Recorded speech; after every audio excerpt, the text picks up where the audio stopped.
Good Daily Dose. My name is Robert, and I'm here with Karen this afternoon. And Karen and I shared something pretty special recently, which was the last game for the Oakland A's as Oakland A's in the Coliseum. And well, I'll just open up the broad to you. How was your experience? It was like being home for the first time since I've been back to California because I spent so much time there, and there's so many family memories there, and it just it was really hard knowing that it was the last game. It was beautiful the way the fans came out, but yeah, everybody was just kind of the same thing. It's like shit, it's over, and it went by so fast. Was it unexpected how much you felt at the game? Yes, it really was. It really was. Because I knew that it wasn't going to look the same because I haven't been there since they redid it when whatever year that was, and Yeah, Mount but Davis is so great. much of it felt the same. Especially, the route I ended up taking to get there. I was like I was walking my parents in their old footsteps, because right up to the gate, and then we got to you showed me the picture. Okay, we're here, and I'm looking at that number. I'm like, huh. And then I get to that number, and it's the same section where we used to have season tickets, and just the whole thing was surreal. Reset that for me a little bit. About what year was it you went with your parents? When you talk about the route, you're talking across the bridge from the BART The BART station station, to the and then Coliseum.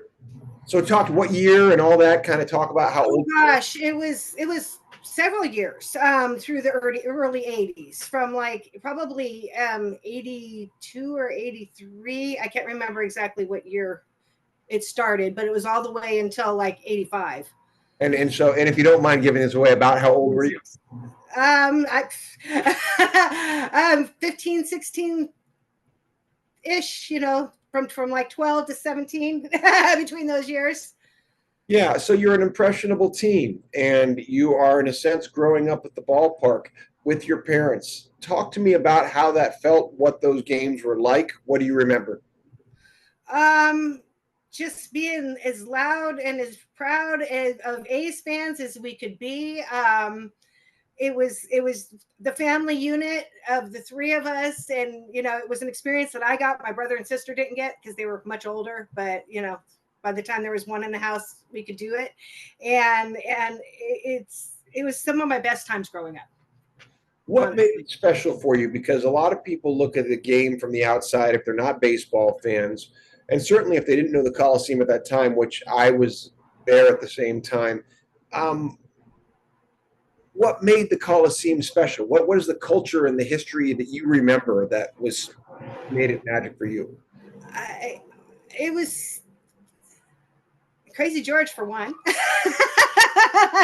People who don't know Crazy George, who's Crazy? Yes, yes, how he come out of nowhere, and a lot of the time it seemed like he was right over our heads, doing that. So he's this semi balding guy with crazy clown like hair, right? Banging on his drum. Hanging on his drum and his little short shorts because it was that style then too.